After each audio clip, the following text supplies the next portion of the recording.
एक बार पुनः सभी विद्यार्थियों का इस 48वें वीडियो लेक्चर में स्वागत है। और ये वीडियो लेक्चर हमारा केमिकल काइनेटिक्स का ही एक पार्ट है।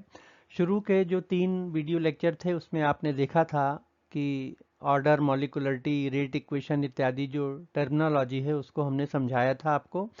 फिर ज़ीरो ऑर्डर रिएक्शंस क्या होते हैं, फर्स्ट ऑर्डर रिएक्शंस क्या होते हैं, और उसी क्रम में आज इस वीडियो में हम देखेंगे कि सेकंड ऑर्डर रिएक्शंस क्या होते हैं, उनकी काइनेटिक्स क्या है, उनके कैरेक्टरिस्टिक्स क्या हैं और उनके उदाहरण क्या हैं। तो इस वीडियो लेक्चर को आइए हम प्रारंभ करते हैं। मुख्य रूप से सेकंड ऑर्डर रिएक्शन की काइनेटिक्स, उनके गुण, कैरेक्टरिस्टिक्स और उनके उदाहरण, ये 4 बातों पर हमने इस वीडियो लेक्चर में फोकस किया है। पहले देखें सेकंड ऑर्डर रिएक्शंस क्या हैं। तो अब आपको चूंकि ऑर्डर ऑफ रिएक्शन की परिभाषा आपको मालूम है, जीरो ऑर्डर, फर्स्ट ऑर्डर आप पढ़ चुके हो, तो सीधा सीधा मतलब इसका ये होता है कि कोई भी रिएक्शन अगर सेकंड ऑर्डर है तो इसका सीधा अर्थ होगा कि उसकी जो रेट है वो कंसंट्रेशन जो रिएक्टेंट की है उसकी पावर 2 के समानुपाती है। या इसको अगर और सरल भाषा में बोलें तो अगर रिएक्टेंट की कंसंट्रेशन को डबल कर दें, रेट 4 गुना होगी। अगर इसको 4 गुना कर दें तो ये 16 गुना बढ़ जाएगी। अगर इसको 10 गुना कर दें, अभिकारक की कंसंट्रेशन कितनी बढ़ा दें, 10 टाइम्स, तो रेट 100 टाइम्स बढ़ जाएगी।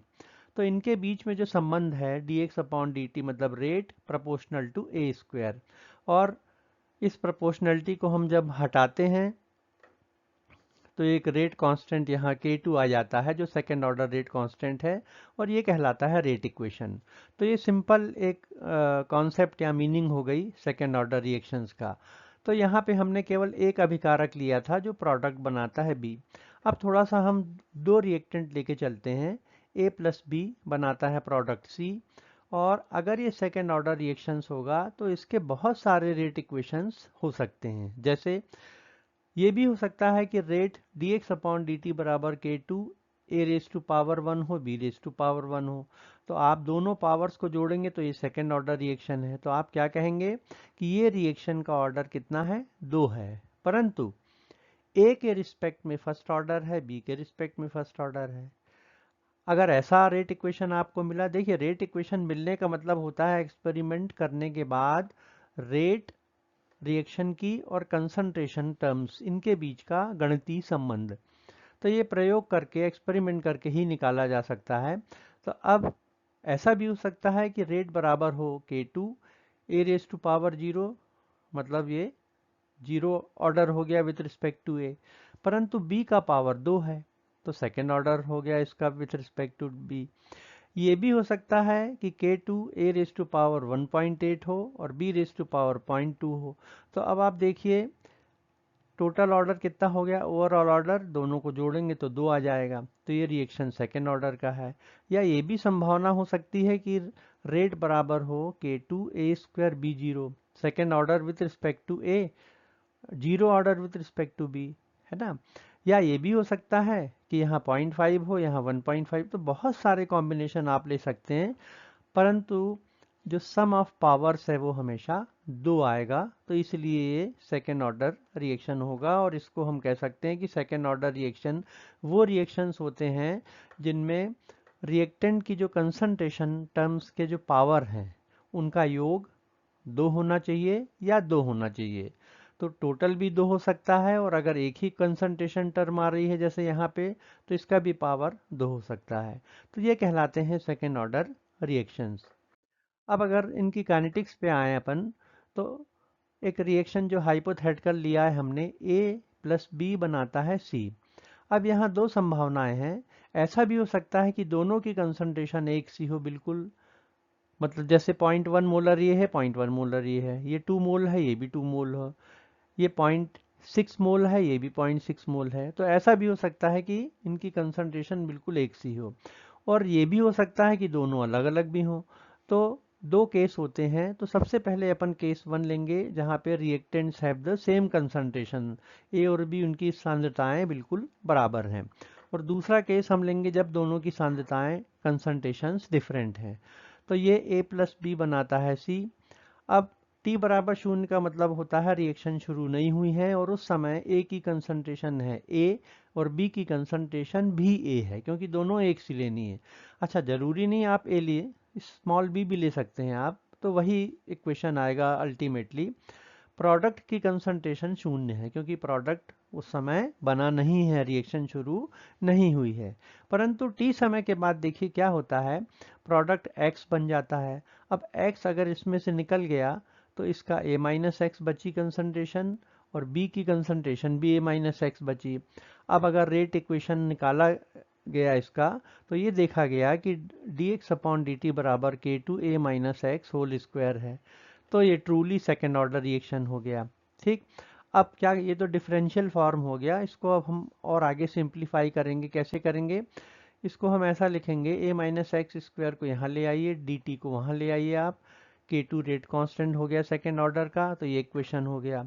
अब इंटीग्रेशन करिए, इंटीग्रेशन साइन यहाँ लगाइए और यहाँ पे भी लगाइए इंटीग्रेशन साइन, और चूंकि रेट कांस्टेंट k2 स्थिरांक होता है इसलिए वो क्या होगा, वो बाहर आ जाएगा। अब ऐसे रिएक्शंस में, ऐसे इक्वेशंस में जैसे अपन को इंटीग्रेशन करना है 1 अपॉन ए माइनस एक्स स्क्वायर का होल स्क्वायर का, तो कोई डायरेक्ट फार्मूला हमारे पास ऐसा नहीं है, तो हम क्या करते हैं, इसको सब्स्टिट्यूशन मेथड से करते हैं। मतलब a माइनस एक्स को हम मान लेते हैं कि z है, तो देखिए लिखा है यहाँ पे कि a माइनस एक्स बराबर है z। अब इसको डिफ्रेंशिएट करिए, क्या आ जाएगा, a चूंकि कांस्टेंट है तो 0 हो जाएगा, माइनस dx बराबर dz। तो यहाँ पे dx की जगह हम लिख सकते हैं माइनस dz, तो देखिए माइनस लिख दिया, इसकी जगह dz लिख दिया और a माइनस एक्स की जगह z लिख दिया, तो स्क्वायर हो गया बराबर k2 dt। ये हो गया एंटी। अब ये इक्वेशन हो गया minus z raise to power -2 dz के रिस्पेक्ट में, इसका इंटीग्रेशन करेंगे हम और k2 और फिर dt का इंटीग्रेशन करेंगे। अब यहाँ पे एक स्टैंडर्ड फॉर्म हमको मालूम है, आपको मालूम है कि x raise to power n का इंटीग्रेशन x के रिस्पेक्ट में कितना होता है, x raise to power n plus 1 upon n plus 1।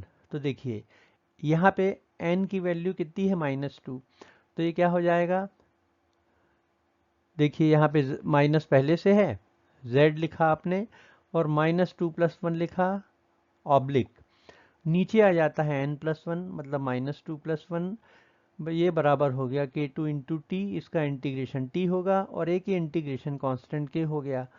तो आप देखिए यहाँ -2 प्लस 1 मतलब माइनस, ये माइनस और ये माइनस प्लस हो गए, तो और यहाँ पे ऊपर -1 है, तो ये हो गया 1 अपॉन जेड इक्वल्स टू 1।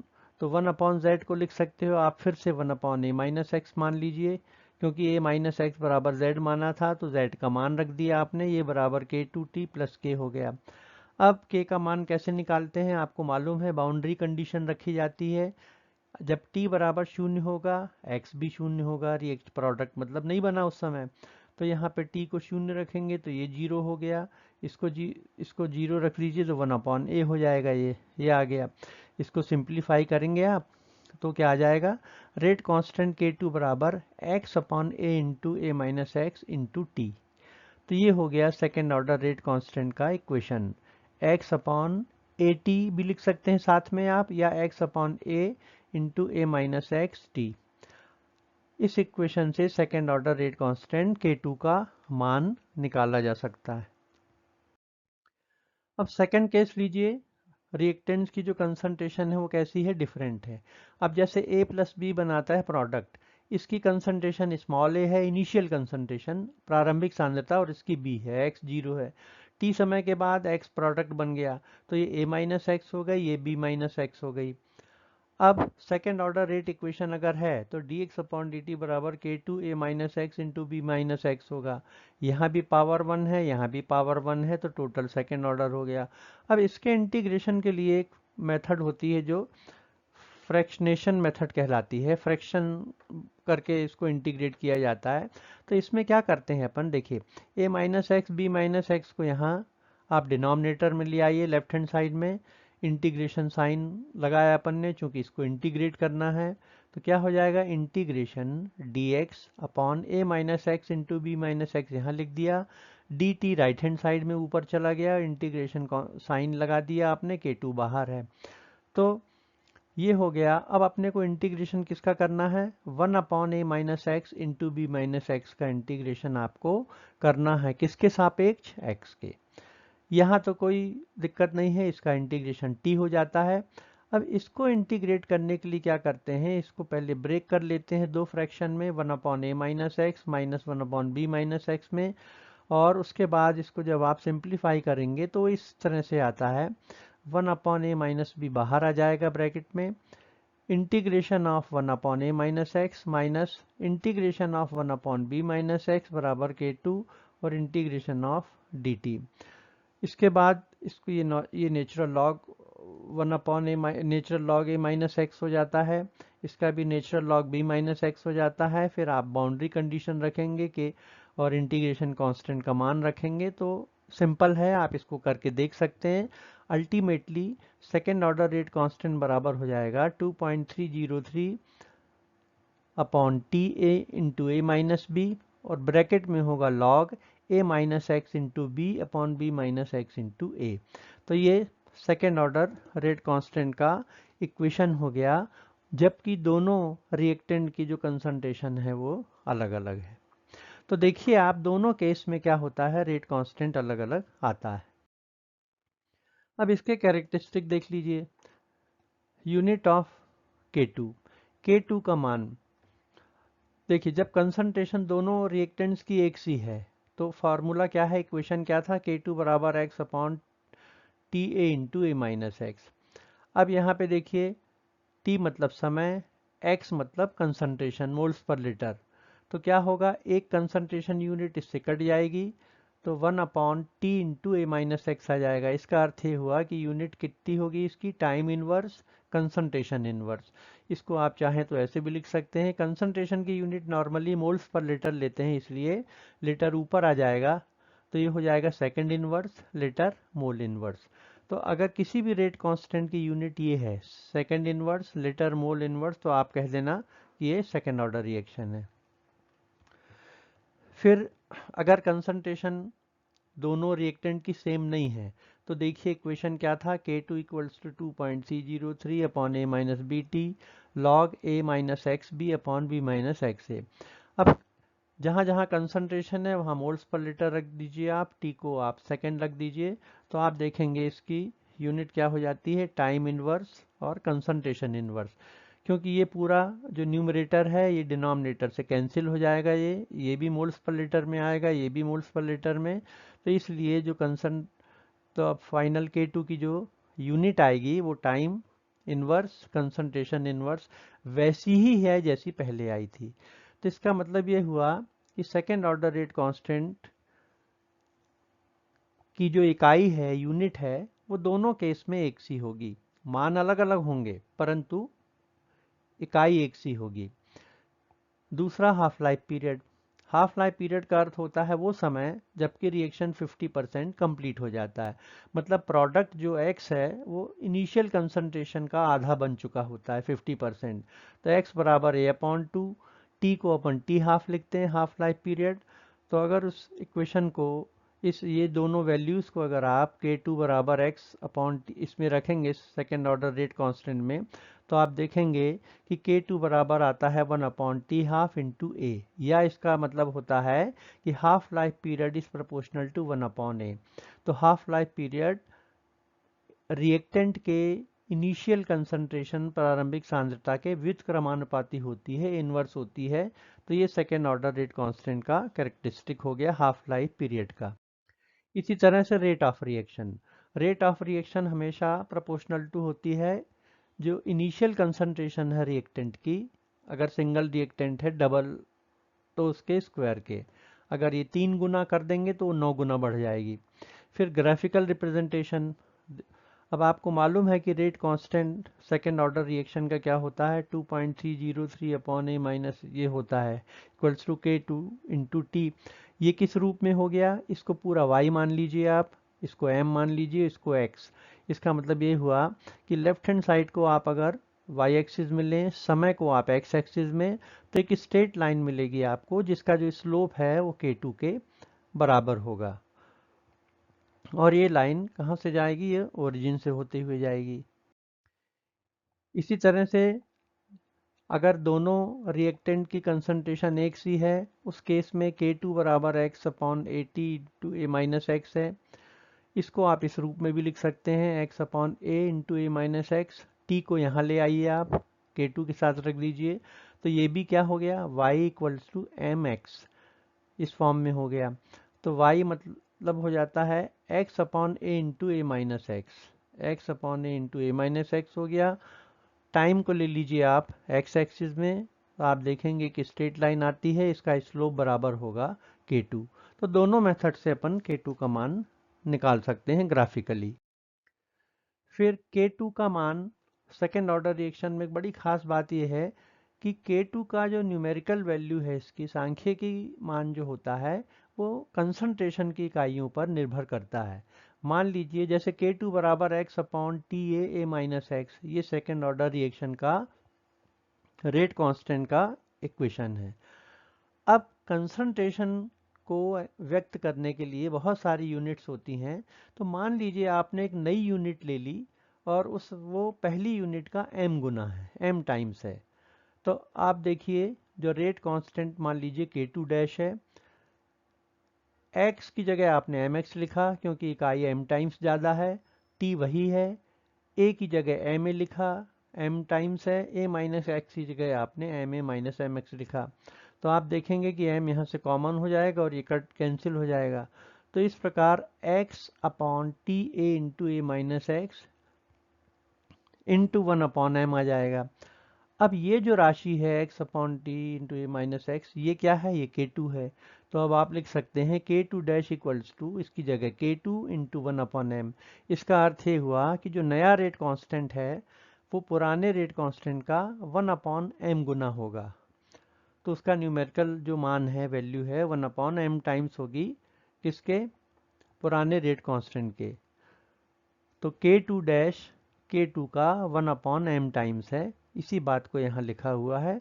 तो ये सेकेंड ऑर्डर रिएक्शन की एक खास बात है। फिर कई बार क्या होता है कि second order reaction first order में भी कन्वर्ट हो जाता है। उस केस में जब एक दो अभिकारक हैं और एक की कंसंट्रेशन बहुत ज़्यादा है, जैसे A प्लस बी बनाता है प्रोडक्ट C, इसकी कंसंट्रेशन प्रारंभिक सांद्रता कितनी है A, B की प्रारंभिक सांद्रता है B, ये शून्य है। T समय के बाद इसकी इनिशियल कंसंट्रेशन है A माइनस एक्स, इसकी B माइनस एक्स बचती है और इसकी x। तो आपको मालूम है K2 का मान ये आता है ना, पहले भी लिखा है ये। अब अगर हम ये मान लें कि A की कंसंट्रेशन बहुत ज़्यादा है B की तुलना में, मतलब small a is much much greater than B, तो अपन क्या करेंगे अब इस इक्वेशन में, B को और x को भी A के कंपैरिजन में अपन इग्नोर कर देंगे, नेग्लिजिबल मान लेंगे, इसलिए कि A बहुत ज़्यादा है। तो अगर आप यहाँ पे A माइनस बी में से B आप हटा देंगे, फिर A माइनस एक्स में से x को आप हटा देंगे, तो आप देखेंगे, इसको सॉल्व करके यहाँ पे रखिए, तो आ जाता है K2A equals to 2.303 upon T log B upon B minus x. अब A चूंकि यहाँ नीचे था पर अपन यहाँ ले आए इसलिए इसको, क्योंकि K2 भी स्थिरांक है, A भी स्थिरांक है, तो इस प्रकार से ये दोनों मिलकर कांस्टेंट हो जाते हैं। तो ये जो इक्वेशन है K2 बराबर 2.303 upon T log B upon B minus x, ये क्या है, ये फर्स्ट ऑर्डर रिएक्शन है। तो इसका अर्थ ये हुआ कि यदि एक अभिकारक की कंसंट्रेशन बहुत ज़्यादा है दूसरे की तुलना में, तो सेकेंड ऑर्डर रिएक्शन जो है वो फर्स्ट ऑर्डर में कन्वर्ट हो जाता है। सेकेंड ऑर्डर रिएक्शन के बहुत सारे एग्जाम्पल हैं। इसका बड़ा वेल नोन एग्जाम्पल है, आपने शायद एक्सपेरिमेंट भी किया होगा। पर सल्फेट और पोटेशियम आयोडाइड मिलके पोटेशियम सल्फेट बनाते हैं और आयोडीन निकलती है। तो इस रिएक्शन में देखिए आप, हालांकि यहाँ पे इसकी मॉलिक्यूलरिटी 3 है, एक मॉलिक्यूल इसका है, 2 इसके हैं, तो कई बार पूछा जाता है तो हम सोचते हैं कि थर्ड ऑर्डर रिएक्शन, पर ऐसा नहीं है। इसका रेट इक्वेशन हम देखेंगे और उसके लिए उसकी क्रिया विधि मैकेनिज्म देखेंगे। तो एक्चुअली ये जो इस रिएक्शन है वो 3 स्टेप में होती है। ये जो पर सल्फेट आयन है वो ट्वाइस SO4 माइनस में टूट जाता है, ब्रेक हो जाता है, इसका होमोलिटिक फिजन हो जाता है। फिर ये जो सल्फेट आयन रेडिकल बना है ये आयोडीन के I माइनस के साथ रिएक्ट करता है और I प्लस सल्फेट आयन बनाता है, SO4 2 माइनस। ये फास्ट स्टेप होती है, ये स्लो स्टेप होती है। और 2 आयोडीन के एटम फिर से मिलकर आयोडीन बनाते हैं, ये भी बड़ी फास्ट स्टेप होती है। और काइनेटिक्स में हमेशा याद रखिए कि जो रेट है या ऑर्डर है वो स्लो स्टेप से ही निर्धारित होता है। तो इस जो स्लो स्टेप है, जो धीमे हो रही है, उसमें सल्फेट भी भाग ले रहा है और I- भी भाग ले रहा है, 2 स्पेशीज भाग ले रही हैं। इसका अर्थ ये होगा कि जो रेट इक्वेशन है dx/dt बराबर होगा K2 सल्फेट आयनों की कंसंट्रेशन और आयोडाइड की कंसंट्रेशन। तो यहाँ पे देखिए इसका भी पावर 1 है, इसका भी पावर 1 है, तो ये सेकेंड ऑर्डर रिएक्शन हो गया। तो इस प्रकार से ये उदाहरण है पर सल्फेट और पोटेशियम आयोडाइड के बीच में होने वाले रिएक्शन, ये सेकेंड ऑर्डर रिएक्शन होती है। इसी तरह से सेपोनिफिकेशन ऑफ ईस्टर, जैसे ये मान लीजिए इथाइल एस्टेट है और सोडियम हाइड्रोक्साइड से जो रिएक्शन उसकी होती है, तो आपको मालूम है कि ये सेपोनिफिकेशन कहलाता है। ईस्टर का सेपोनिफिकेशन, किसी भी अल्कली से जब क्रिया होती है तो CH3CO, C2H5 ये हो गया आपका इथाइल एस्टेट, NaOH से मिलकर ये बनाता है सोडियम एस्टेट और इथाइल अल्कोहल। और इस रिएक्शन को करने के बाद, एक्सपेरिमेंट करने के बाद आप रेट इक्वेशन अगर निकलेंगे तो इस तरह से प्राप्त होता है। तो first order with respect to ester, first order with respect to sodium hydroxide, तो ये हो गई ये सेकेंड ऑर्डर रिएक्शन। तो ओवरऑल ऑर्डर इसका 2 हो गया। इसी तरह से अमोनियम साइनेट का जब यूरिया में परिवर्तन होता है, ये भी एक सेकेंड ऑर्डर रिएक्शन है। NH4OCN ये एक इनऑर्गेनिक कंपाउंड है और ये यूरिया बनाता है ऑर्गेनिक। तो इनऑर्गेनिक से ऑर्गेनिक कंपाउंड बनने का एक बड़ा क्लासिकल एग्जाम्पल है और इसको होलर सिंथेसिस कहा जाता है, आपने पढ़ा होगा इसको। तो ये भी इस तरह से 2 स्टेप में होती है। पहले क्या होता है, जो अमोनियम साइनेट है ये कन्वर्ट हो जाता है साइनिक एसिड में और अमोनिया में, ये बड़ी फास्ट होती है। और दूसरे स्टेप में क्या होता है, ये दोनों मतलब साइनिक एसिड और अमोनिया रिएक्ट करते हैं, धीरे धीरे रिएक्ट करते हैं और यूरिया बनाते हैं। तो इसकी रेट जो होगी वो इन दोनों के द्वारा चूंकि निर्धारित हो रही है, तो इसलिए भी सेकेंड ऑर्डर रिएक्शन हो गया। फिर कुछ और उदाहरण हैं, जैसे ओजोन का डिकम्पोजिशन ऑक्सीजन में, फिर नाइट्रस ऑक्साइड का डिकम्पोजिशन नाइट्रोजन और ऑक्सीजन में, या नाइट्रोजन डाइऑक्साइड का डिकम्पोजिशन इसका ट्वाइस NO और O2 में। तो ये सारे उदाहरण और भी बहुत सारे एग्जाम्पल हैं जो सेकेंड ऑर्डर रिएक्शंस के उदाहरण हैं। तो थैंक यू सो मच। और अगले लेक्चर में हम आपको बताएंगे कि एनर्जी ऑफ एक्टिवेशन क्या है, उसका सिग्निफिकेंस क्या होता है और अरहेनियस इक्वेशन क्या है। Thank you so much. एक बार पुनः आपको बहुत बहुत धन्यवाद और इस चैनल को आप सब्सक्राइब अवश्य कीजिएगा।